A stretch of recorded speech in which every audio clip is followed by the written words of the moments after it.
بسم الله الرحمن الرحيم. من قيم المجالس الاجتماعية بالمدينة المنورة تقديرها لجميع الجهود، جهود تثقيف المجتمع، جهود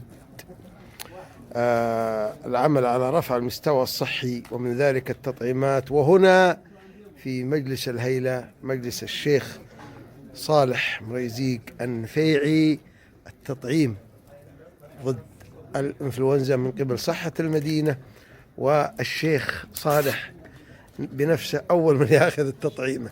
حياك الله يا شيخ صالح. الله يبقيك ويبارك فيك وانت عبد الرزاق. وهذا جهد طيب منك الله يطول عمرك في إتاحة الفرصة وكون هذا المجلس ما شاء الله نافذة لجميع الخدمات والجهود في خدمة المجتمع كامل. يبارك فيك وسلمك ويطول عمرك. علمنا يبارك فيك. ابو عبد الرحمن كان عورتك علمنا. لا بس ندون طريقه ثانيه. هذه موسمية ترتاح. العام